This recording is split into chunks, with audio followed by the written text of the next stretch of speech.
5 லட்ச ரூபாயை ஒரு தடவை மட்டும் இன்வெஸ்ட் பண்ணி 1.25 கோடிக்கு மேலே ரிட்டர்ன் வாங்க முடியுமா? உங்கள்கிட்ட இப்போ ஒரு 5 லட்ச ரூபா இருக்குது, அதை இன்வெஸ்ட் பண்ணணும்னு நினைக்கிறீங்க. நீங்கள் வருஷம் அதுக்கு மேலே இன்வெஸ்ட் பண்ண போகிறதில்ல. எதில் இன்வெஸ்ட் பண்ணலாம்? எஃப்டியா, போஸ்ட் ஆஃபீஸ் டைம் டெபாசிட்டா, என்எஸ்சியா, கேவிபியா, பிபிஎஃப்ஆ, கோல்டா, மியூச்சுவல் ஃபண்டா, எதில் எப்படி இன்வெஸ்ட் பண்ணலாம்? சில பேர் ரிஸ்க் இல்லாமல் சேஃபாக இன்வெஸ்ட் பண்ணிக்கிறாங்க. சில பேர் அதிக க்ரோத் வளர்ச்சிவே நினைக்கிறாங்க. சில பேர் பேலன்ஸாக போக நினைக்கிறாங்க. வீடியோவில் எல்லாத்துக்கும் பொருந்துற மாதிரி பல இன்வெஸ்ட்மெண்ட் பிளானை பற்றி டீட்டெயிலாக எக்ஸ்பிளைன் பண்ண போகிறோம். வீடியோ கேர்ஃபுல்லாக கடைசி வரைக்கும் பார்த்தீங்கன்னா எந்த பிளான் உங்களுக்கு சூட்டபுளாக இருக்கோ அப்படிங்கிறத தெரிஞ்சுக்கலாம். வீடியோ பார்த்துட்டு மற்றவங்களுக்கு ஷேர் பண்ணுங்கள். வீடியோ எஜுகேஷன் இன்ஃபர்மேஷன் பர்பஸ்க்காக தான், எந்த பர்சனல் ரெக்கமெண்டேஷன் இல்லை. சரி, எதுக்காக வீடியோ அப்படின்னு பார்த்தோம்னா, பெரிய அமௌண்ட்டு ஒரு தப்பான டிசிஷன் எடுத்தோம்னா பணம் வேஸ்ட்டாக இருக்குது, வாய்ப்பு இருக்குது. இன்வெஸ்ட் பண்ணுறதுக்கு முன்னாடி பிளான் பண்ணி இன்வெஸ்ட் பண்ணணும். சின்ன சின்ன ஆப்ஷன்ஸ் எல்லாம் தெரிஞ்சு வச்சுக்கணும். திட்டமிடல் ரொம்பவே முக்கியம். சரி, உங்கள் ஃபஸ்ட்டு கோல் இலக்கு என்ன அப்படின்னு முடிவு பண்ணிக்கணும். பின்னாடி பணம் எதுக்காக அப்படின்னு பார்த்துக்கணும். குறுகிய காலமாக, நடுத்தர காலமாக, நீண்ட காலமாக அப்படின்னு முடிவு பண்ணிக்கணும். இலக்குக்கு தகுந்த மாதிரி பிளானை சூஸ் பண்ணணும். அதே மாதிரி உங்கள் பர்பஸ்க்கு தகுந்த மாதிரி பணத்தை மேட்ச் பண்ணணும். சரி, அதுக்கு முன்னாடி எமர்ஜென்சி ஃபண்டை செக் பண்ணிக்கணும். எமர்ஜென்சி ஃபண்டை செப்பரேட்டாக எடுத்து வச்சுக்கணும். நாளைக்கு ஒரு அவசர செலவும் போது இந்த 5 லட்சம் பணத்தை எடுக்கக்கூடாது. 5 லட்சம் தொடவே கூடாது. ஒரு உதாரணத்துக்கு ஒரு 6 மாதம் செலவை நம்ம எமர்ஜென்சி ஃபண்டாக எடுத்து வச்சுக்கணும். எமர்ஜென்சி ஃபண்டு பற்றி தனியாக வீடியோ போட்டிருக்கோம். அவசர செலவு வந்தால் கடனாக சேமிப்பா அப்படின்னு வீடியோ, எமர்ஜென்சி ஃபண்டை பற்றியான வீடியோ நல்லா பாருங்கள். Interesting video.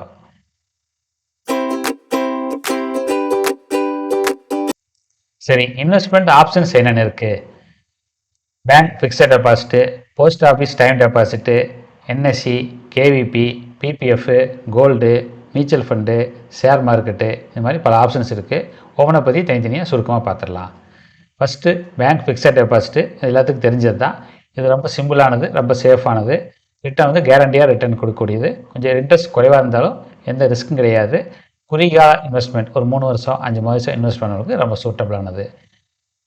Post office time டெபாசிட்டுக்கும் பேங்க் ஃபிக்ஸட் டெபாசிட்டுக்கும் என்ன டிஃப்ரென்ஸ் அப்படின்னு தனியாக வீடியோ போட்டிருக்கோம். பார்க்காதவங்க பாருங்கள். சரி, போஸ்ட் ஆஃபீஸ் ஸ்கீம் எல்லாம் இருக்குது. Senior citizen saving scheme, SCSS 60 வயசுக்கு மேற்பட்டவங்களுக்கானது.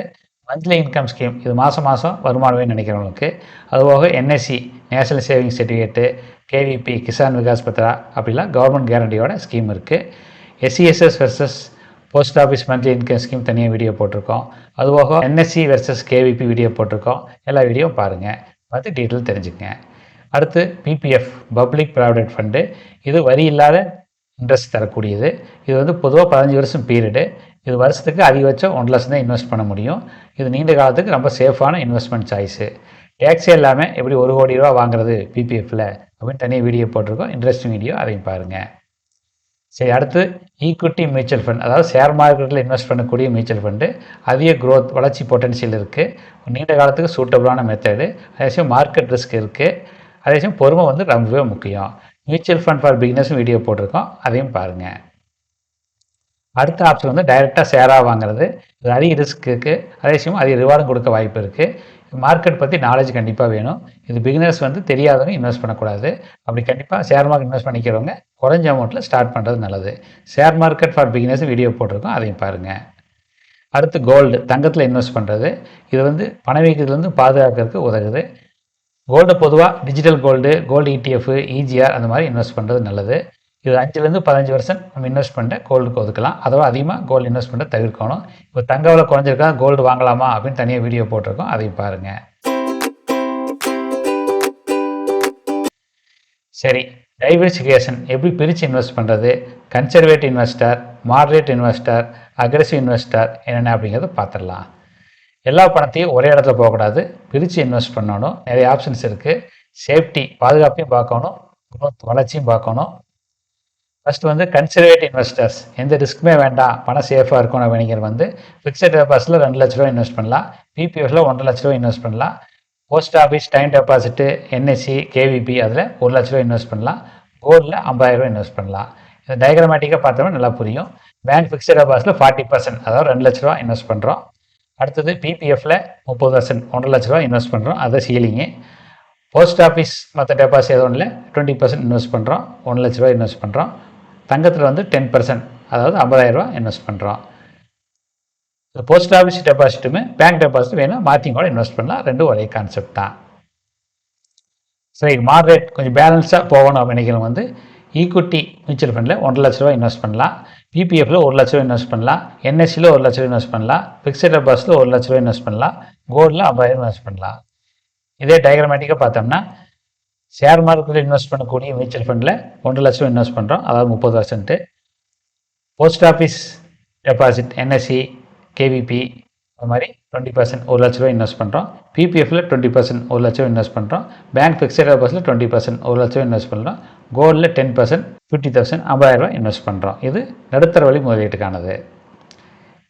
சரி, அக்ரெசிவ் நிறைய வளர்ச்சி க்ரோத் வேணும் லாங் டைமில் அப்படின்னு நினைக்கிறவங்களுக்கு ஈக்விட்டி மியூச்சுவல் ஃபண்டில் 2,00,000 ரூபா இன்வெஸ்ட் பண்ணலாம், டைரெக்டாக ஷேரில் 1,00,000 ரூபா இன்வெஸ்ட் பண்ணலாம், பிபிஎஃப்ல 75,000 ரூபா இன்வெஸ்ட் பண்ணலாம், லிக்விட் ஃபண்டில் 50,000 ரூபா இன்வெஸ்ட் பண்ணலாம், கோல்டு தங்கத்தில் 25,000 ரூபா இன்வெஸ்ட் பண்ணலாம்.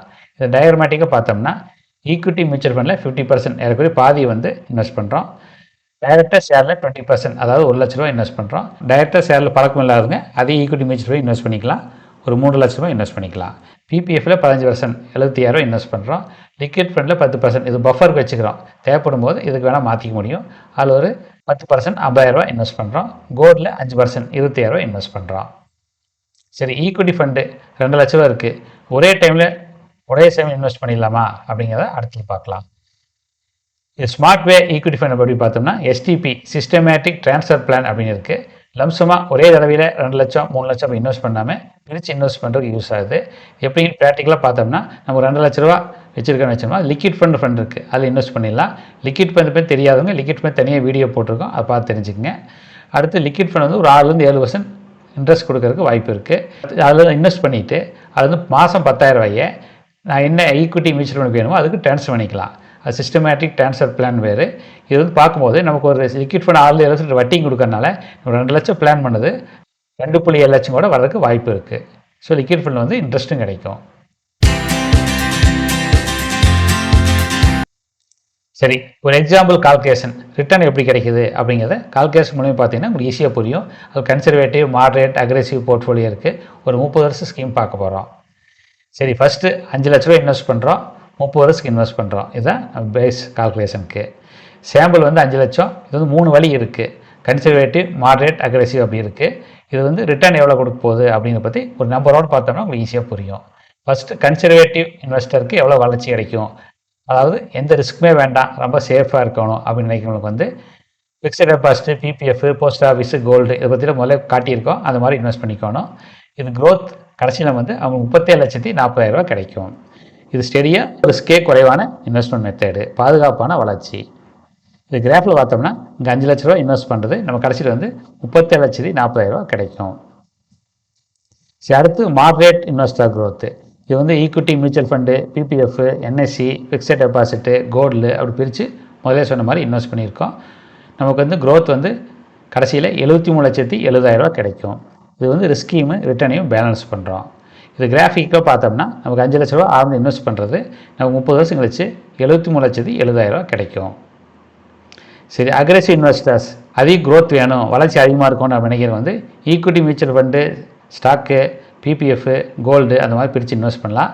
முதல்ல சொல்லியிருக்கோம். க்ரோத் வந்து 1,26,00,000 வர்றதுக்கு வாய்ப்பு இருக்குது. இது அதிக ரிஸ்க் இருக்குது, அதே சமயம் அதிக ரிவார்டும் கொடுக்கும், அதிக லாப வளர்ச்சி இருக்குது. இது கிராஃபிக்கில் பார்த்தோம்னா நம்ம இன்வெஸ்ட் பண்ண அமௌண்ட்டு 5,00,000, நமக்கு 30 வருஷம் கழிச்சு 1,26,00,000 கிடைக்கும். இது ஆரம்பத்திலே கேட்டிருந்தோம். சரி, ரிஸ்க் வெர்சஸ் ரிவார்டு பார்த்தோம்னா அதிக ரிஸ்க் இருக்கும்போது ரிட்டர்ன் அதிகமாக கிடைக்குது. கன்சர்வேட்டிவ் சேஃப் இன்வெஸ்ட்மெண்ட்டில் நமக்கு 37,00,000 கிடைக்குது. மாடரேட்டாக இன்வெஸ்ட் பண்ணிக்கிறவங்களுக்கு 74,00,000 கிடைக்குது.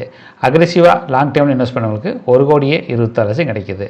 ஸோ ரிஸ்க் அதிகமாகும் போது லாபம் அதிகமாகுது. சரி, சம்மரியாக 10 வருஷத்துலேருந்தே பார்க்கலாமே, 10 வருஷம், 20 வருஷம், 30 வருஷம் அந்த மாதிரி பார்த்தோம்னா 10 வருஷத்தில் பார்த்தோம்னா கன்சர்வேட்டிவ் இன்வெஸ்டருக்கு இதெல்லாமே 5,00,000 இன்வெஸ்ட்மெண்ட் தான், 9,60,000 கிடைக்குது. மாடரேட் இன்வெஸ்டருக்கு 12,90,000 கிடைக்குது. அக்ரெசிவ் இன்வெஸ்டருக்கு 15,50,000 கிடைக்குது.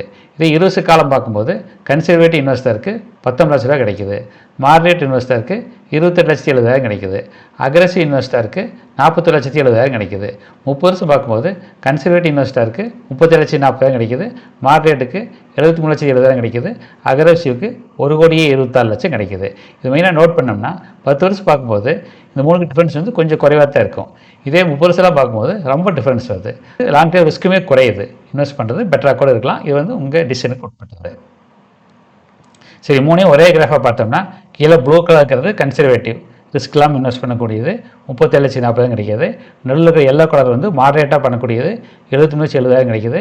மேலே க்ரீனில் இருக்கக்கூடியது அக்ரெசிவ் 1,24,00,000 கிடைக்கிது. இந்த கிராஃபை மெயின் நோட் பண்ணிங்கன்னா ஒரு 5 வருஷத்தில் பார்க்கும்போது மூணுமே 5 லட்ச ரூபா இன்வெஸ்ட் பண்ணுறோம். 5 வருஷம் கழிச்சு பார்க்கும்போது டிஃப்ரென்ஸ் ரொம்ப பெருசாக இல்லை, 10 வருஷம் கொஞ்சம் டிஃப்ரென்ஸ் அதிகமாக ஆரம்பிக்குது. அப்படியே அதுமாதிரிட்ட வந்து கடைசியில் பார்க்கும்போது ரொம்ப அதிக க்ரோத் கிடைக்குது. ஸோ உங்களுக்கு 5 வருஷம் இன்வெஸ்ட் பண்ணிங்க ஒன்றா நினச்சிங்கன்னா நீங்கள் பெரிய மூலிகை எதை வேணால் சூஸ் பண்ணலாம். 10 லட்சம் இன்வெஸ்ட் பண்ணுறவங்க கொஞ்சம் பேலன்ஸாக போய்க்க நல்லது. லாங் டேர்ம் இன்வெஸ்ட் பண்ணுறவங்க அக்ரெசிவ் க்ரோத் வந்து நல்ல ரிட்டர்ன் கொடுக்கும் நீங்கள் ரிஸ்க் எடுக்க தயாராக இருந்தீங்கன்னா. சரி, அதே மாதிரி டேக்ஸ் பற்றி தெரிஞ்சு வச்சுக்கோங்க. கொஞ்சம் இன்ட்ரெஸ்ட்னு எது வந்தாலும் டேக்ஸ் உண்டு, accept PPF public product fund interest மட்டும் எந்த டேக்ஸும் கிடையாது, மற்றதுக்கு வந்து டேக்ஸ் உண்டு. அதே மாதிரி ஈக்குவிட்டி மியூச்சுவலுக்கு வந்து டிஃபரன்ஸ் ஸ்லாப் இருக்குது. ப்ராஃபிட் மட்டும்தான் டேக்ஸு. ப்ராஃபிட்டில் ஃபஸ்ட்டு 1.25 லட்சத்துக்கு எந்த டேக்ஸும் கிடையாது. 1.25 லட்சத்துக்கு மேலே வரக்கூடிய ப்ராஃபிட்டுக்கு 12% டேக்ஸ் உண்டு. அதே மாதிரி இன்வெஸ்ட் பண்ணுறதுக்கு முன்னாடி டேக்ஸ் என்ன அப்படின்னு தெரிஞ்சு வச்சுக்கணும். என்னென்ன மிஸ்டேக்ஸ் அவாய்ட் பண்ணணும், கீழ்கண்ட தவறுகள் வந்து அவாய்ட் பண்ணணும்.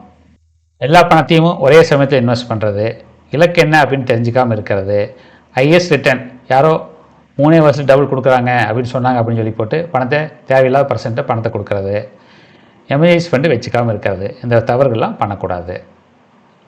சரி, செக்லிஸ்ட் என்ன, இன்வெஸ்ட் பண்ணவே என்ன பார்த்துக்கோன்னு பார்த்தீங்கன்னா, கோல் கிளியர், இலக்கு வந்து கரெக்டாக இருக்கா அப்படின்னு பார்த்துக்கணும். எமர்ஜென்சி ஃபண்ட் ரெடியாக இருக்கா அப்படின்னு பார்த்துக்கணும். ரிஸ்க் என்ன அப்படி டிசைட் பண்ணிவிட்டுமா அப்படின்னு பார்த்துக்கணும். அதுக்கப்புறம் இன்வெஸ்ட்மெண்ட்டை ஸ்டார்ட் பண்ணணும். இந்த கேள்வியெல்லாம் உங்களுக்கு நீங்களே கேட்டுக்கங்க. கீ டேக் அவேஸ் பார்த்தோம்னா, இன்வெஸ்ட் பண்ணுறதுக்கு முன்னாடி பிளான் பண்ணணும். பணத்தை வந்து பிரித்து இன்வெஸ்ட் பண்ணணும். உங்கள் கோல் என்ன, அதுக்கு தகுந்த மாதிரி உங்கள் ப்ராடக்டை மேட்ச் பண்ணணும். பொறுமையாக காத்திருக்கணும். ஸோ தேங்க்ஸ் ஃபார் வாட்சிங். வீடியோவை லைக் பண்ணுங்கள், ஹைப் பண்ணுங்கள். ஏதாவது டவுட் இருந்தாலும் கமெண்ட் இருந்தாலும் கமெண்ட் பாக்ஸில் போடுங்க. வீடியோ வந்து ஃப்ரெண்ட்ஸு ரிலேட்டிவ்ஸ்க்கு ஷேர் பண்ணுங்கள். நம்ம சேனலை சப்ஸ்கிரைப் பண்ணி எல்லா இன்ட்ரெஸ்டிங் வீடியோவும் பாருங்கள். இதோட வீடியோ முடிச்சுக்கலாம். வீடியோ எல்லாத்துக்கும் யூஸ்ஃபுல்லாக நினைக்கிறேன். நான் கொடுத்துருக்கிற மோஸ்ட் ஆஃப் வீடியோவில் கடந்த 25 வருஷமாக என்னோட பர்சனல் மணியை இன்வெஸ்ட் பண்ணிட்டு தான் இருக்கேன். அந்த எக்ஸ்பீரியன்ஸ் சேர்த்து தான் வீடியோவில் கொடுத்துருக்கேன். வீடியோவை லைக் பண்ணுங்கள், ஹைப் பண்ணுங்கள், கமெண்ட் பண்ணுங்கள், ஷேர் பண்ணுங்கள். கீழே இருக்கிற சப்ஸ்கிரைப் பட்டன் அமைத்தி எல்லா இன்ட்ரெஸ்டிங் வீடியோவும் பாருங்கள்.